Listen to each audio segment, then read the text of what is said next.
Hello and welcome to episode 5 of the Saints Struggle. My name is Manxman Matt, and today we're going to get through the Chelsea game and then have a look at the how everything is going in this save at the end of the second season. So this is the last game of the season against Chelsea.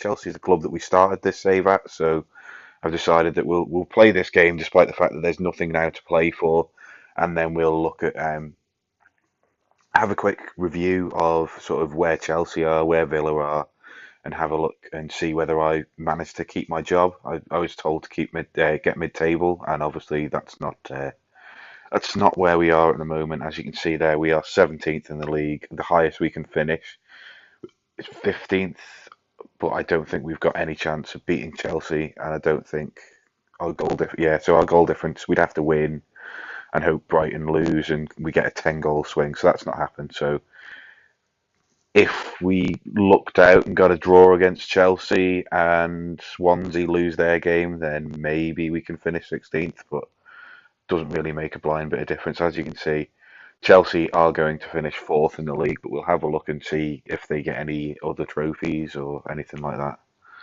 So let's get into this first game. The team that we're going to use, I need to change things up a little bit. We've had some injuries.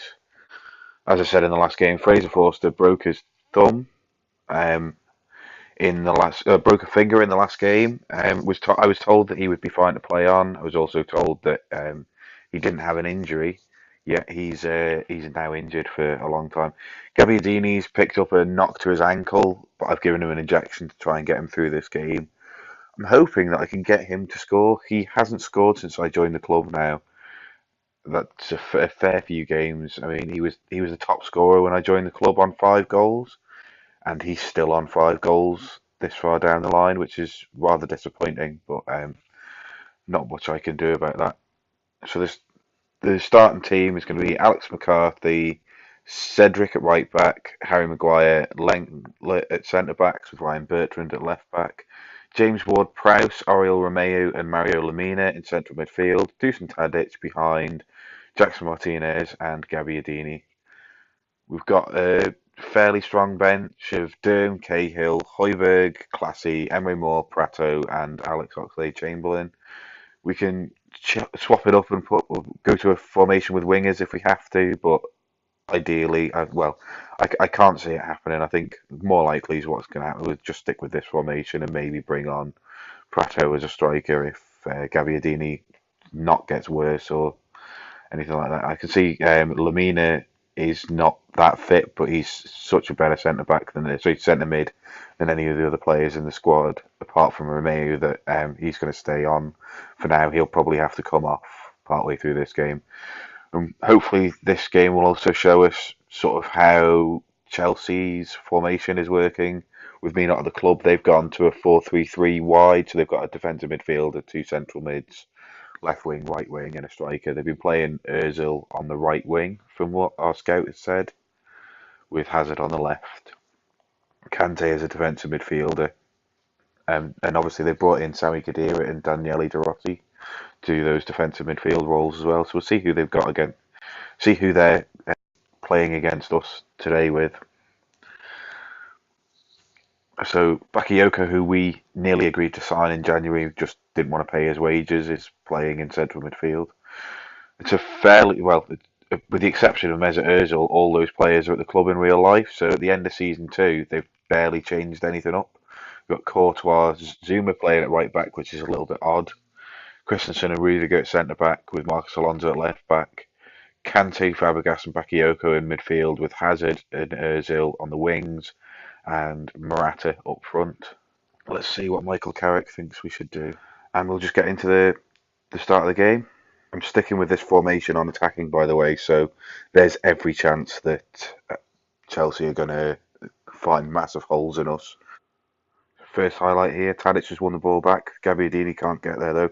Martinez has picked it up, and Gabbiadini's got it now. Oh, lost out to Kurt Zuma, but only as far as Maguire. And Morata is now through and plays the ball wide. Throw in here, Tadic has got the ball. Bertrand, Lamina, Tadic, Romeu, out to Ward-Prowse. Ward-Prowse has scored and we're 1-0 up against Chelsea. Fuck you, Chelsea. You dirty, scummy club, ruining my fucking game after 5 episodes or whatever it was. Serves him bloody right. Ward-Prowse has got it. Sticks it in the far corner, and it's 1-0 to Southampton. Absolutely fucking fantastic. Courtois out to Christensen. Zuma, Ozil. Cut out by Romeu. Tadic has got it. Back to Romeu. Tadic up to Martinez. Gabbiadini's through. Gabbiadini scores. Get in there. First goal since I've been at the club. And that makes him the top scorer, I believe. Tadic up to Martinez. Martinez plays the ball through. Their centre-backs didn't cover the run from Gabbiadini, and he stuck it in the bottom corner. 2-0. Wish I'd been using this formation for a long time.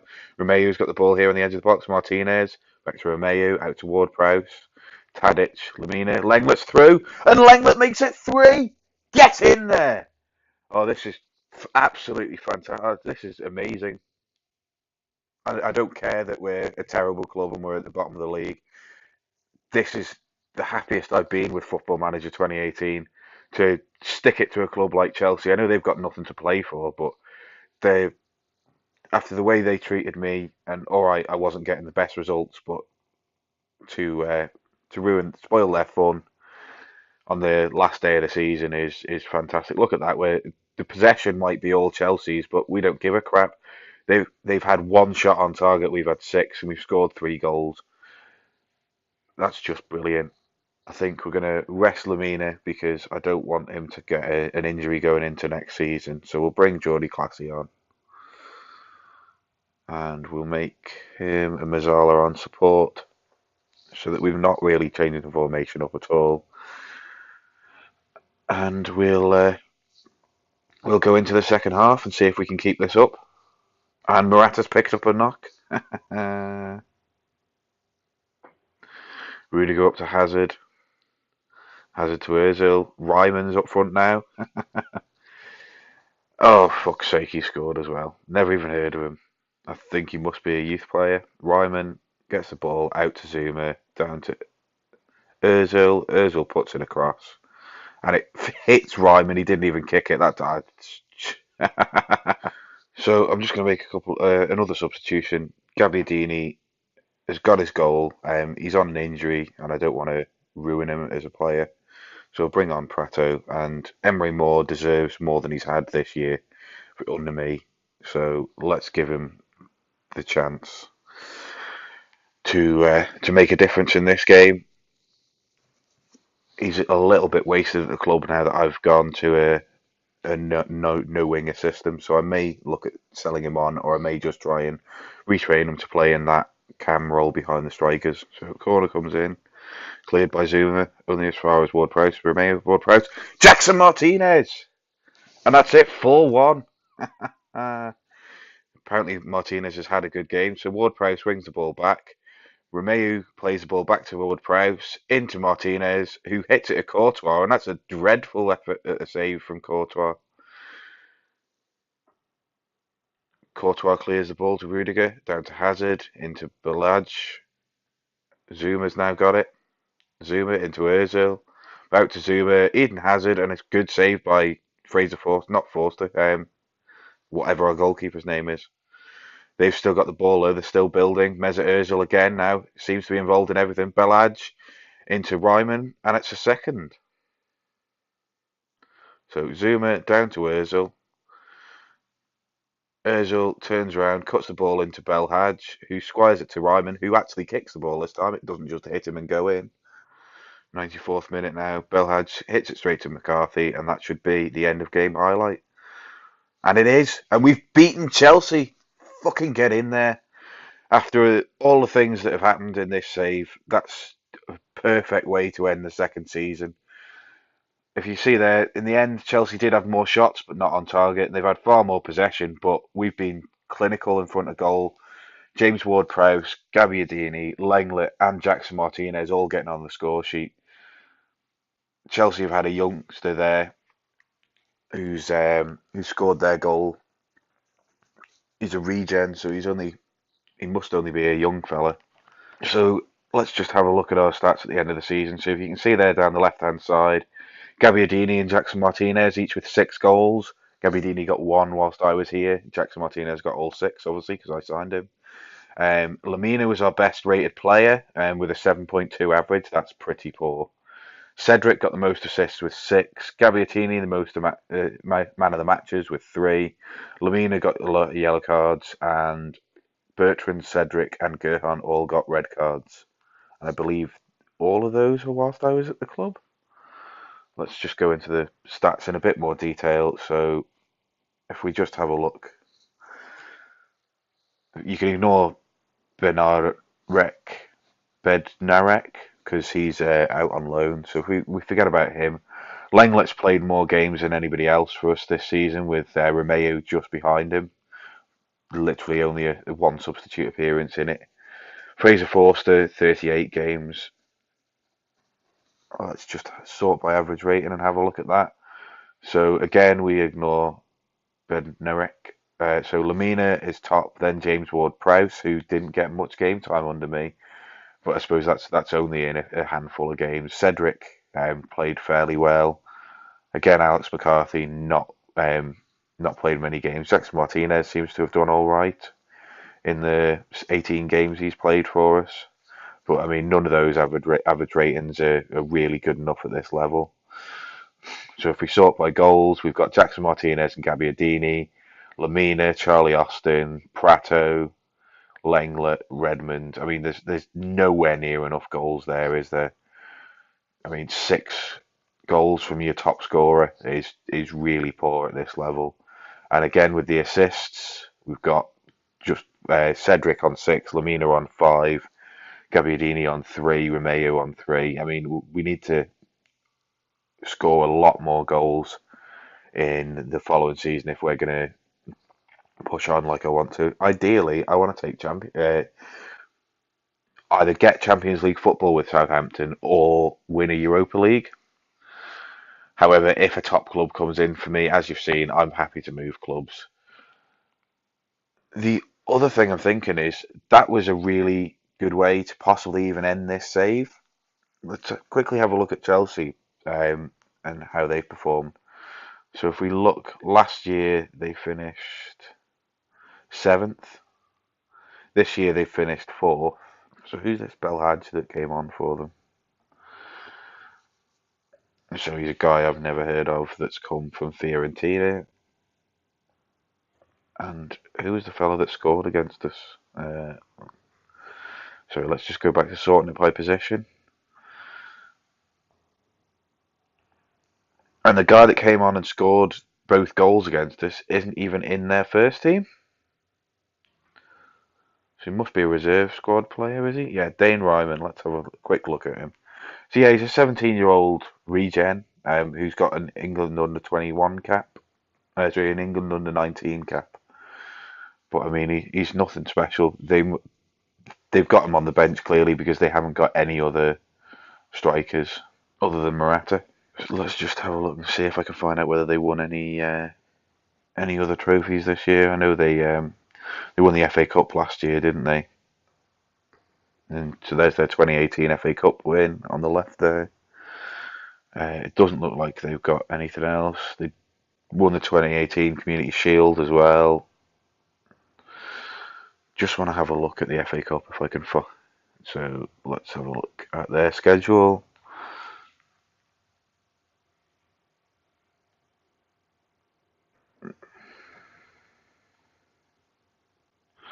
So they got knocked out of the Europa League in the quarterfinals against Valencia,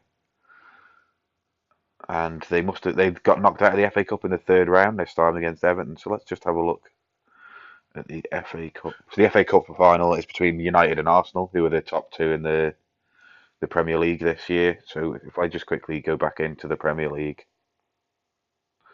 you can see that United won. Oh, Arsenal slipped down to 3rd in the end. So United won the title this time. They came 2nd last year. Arsenal won it last year and they finished 3rd. City was 2nd last year. Oh, sorry. City were 3rd last year. They finished 2nd. So it seems to be a pretty consistent top 3. Chelsea will, I guess, be looking to break back into that. Let's just have a look at the top scorers and other charts in the Premiership. So you've got Belotti at Man City and Harry Kane at United with the top goal scorers. Benteke was third with 19. Troy Deeney and Alvaro Morata got the same amount of goals, and Sergio Aguero, who's playing on the left wing for Manchester City, has got 17 goals. If we look at the best players by ratings, you've got Sergio Aguero, Bernardo Silva, Coutinho, Hazard, Lacazette, Harry Kane, Belotti, Kante, Firmino, and Willian. That's all players you'd expect to see in there in the highest rating charts. Assists, Andros Townsend has got the most assists in the Premier League. I would never, ever have guessed that. De Bruyne, Juan Mata, and Dele Alli, I'd all expect to see in there. I'm just going to have a look at this Zielinski fella because I've never really heard of him. It looks like he's at Napoli in real life. And United paid £30 million for him, and he's played rather well for them this season in central midfield. Lacazette's got the most man of the match awards, and Matt Ritchie's the dirtiest player in the league. So let's just have a quick look at Aston Villa. How do I do that? It's up here, isn't it? So we'll have a look at Aston Villa and see how they fared without me. So I'll take you into their fixture lists. I'll see if I can remember when I left. It was early January, wasn't it? I think, yeah, Leicester beating us 6-0 was the last game I was in charge for. So it looks like they've done fairly well just after I've left. But then they've had a bit of a dip in form from the Bristol City game onwards, really, with picking up a couple of wins and then just a couple at the end of the season. Where did they finish in the table? So Villa finished 8th, so they didn't get into the playoffs. So I'm happy that I made the decision to leave because I think if we hadn't have got promoted this season, it would have just been an ever-growing impossible task. The club was going through financial difficulties, and I think they were planning, but they were banking on promotion last year. I sold £10 million worth of players and brought in nobody for any money. And again, I think they'll probably do something similar this year. I don't think Aston Villa are going to get promoted again next year now. I think they had to have a go at it this year. So as you can see, Leicester and Huddersfield have been promoted, and the Everton, Middlesbrough, Brentford, and Hull are the 4 in the playoffs. Bolton, Barnsley, and Charlton relegated, but Aston Villa have done fairly well. Let's just have a look. Player stats. So their top scorer ended up being Scott Hogan, with Sam Gallagher on 10. Gallagher got a lot of those for me. Andre Green's up there on 9, and James Wilson got 7. Paslick on 6, Ronnie Lopez. So of those players, Hogan and Green were already at the club, and I brought the rest in. So I mean, I'm pretty happy with that. Reece Nelson's also up there.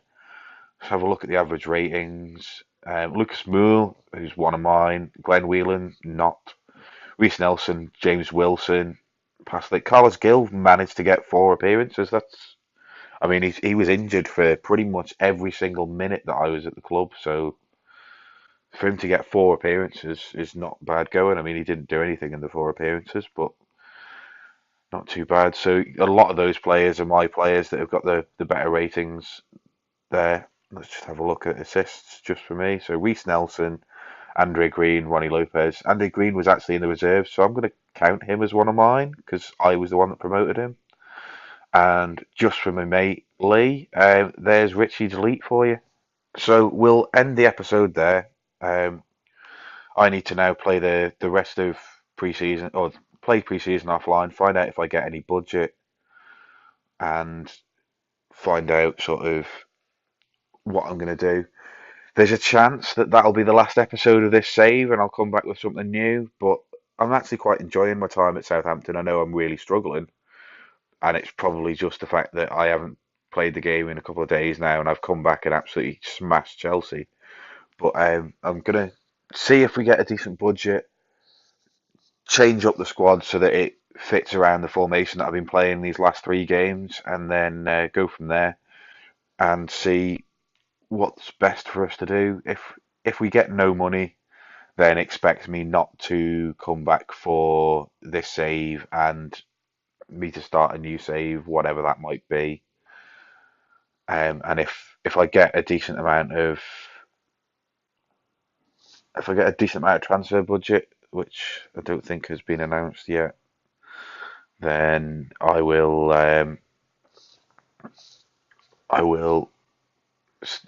work out what I'm going to do with the club. So let's just have a quick look at the end of season awards. So fans player of the season was Lamina. That's hardly surprising as he was the highest rated player.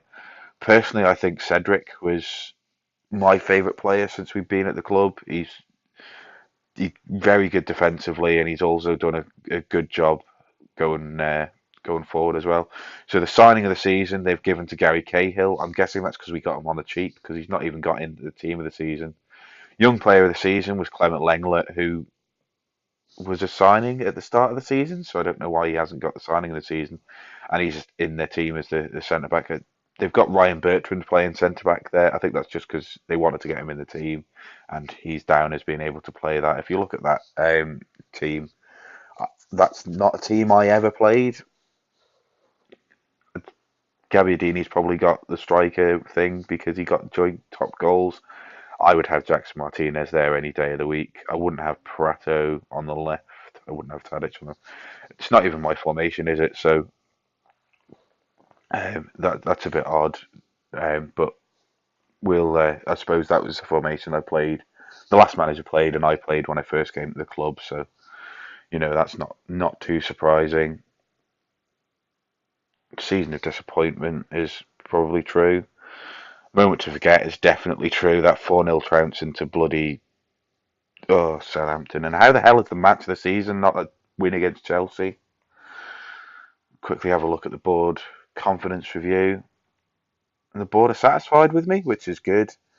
Like I say, hopefully I can make some wholesale changes in the summer, get rid of all these wingers, get a proper cam in, because Tadic is good there, but not the best. We can get a proper cam in, somebody to go in alongside, go into central midfield alongside Romeo and Lamina, and get at least one, if not two, proper strikers. Because whilst Jackson Martinez is good, I think he's the only one. And my budgets have been set, so let's just have a look. So we've got £55 million to spend, which is bloody brilliant, and a increase in wage budget as well. So yeah, we'll definitely probably come back. I'm not going to say definitely come back because I haven't decided yet. We'll probably be coming back to this save for another season at least. See if I can bring in. I have made some signings already, so I think I've got a centre back and a striker. Hang on a minute. So I've got a centre mid, I've got a goalkeeper, and I've got a striker coming in already. But there's definitely other players that I will need to bring in if I want to push for Europa League football by the end of next season, and do well in at least one of the cups just to keep things interesting. So that's the end of this episode. If you have enjoyed that, we've had a look at all the clubs that we've been at, as well as smashing Chelsea. So that's all good. So if you have enjoyed the episode, please leave a like. If you want to see more content from me, please subscribe to the channel. We've just hit 30 subscribers. As of recording this, it was done yesterday, so we hit 30 subscribers, which is absolutely fantastic. Really, I was expecting sort of 10 to 15 in my first month. So in 34 days to hit 30 subscribers, I think is pretty good. I think the growth is going to slow down a little bit, obviously, because a lot of that is a few of my mates subscribing and a few of you that I know from other streams and the sort of other saves that we all follow. I think it's going to be a bit of a struggle now for me to increase the subscribers for the next month, but to hit 30 so early on is brilliant. My target for the end of the year was going to be 100, but I think I might have to review that after 2 months and see whether I need to up that or whether I just need to keep it at the same level. So yeah, if you have enjoyed it, please leave a like, please subscribe to the channel, and thank you very much for watching.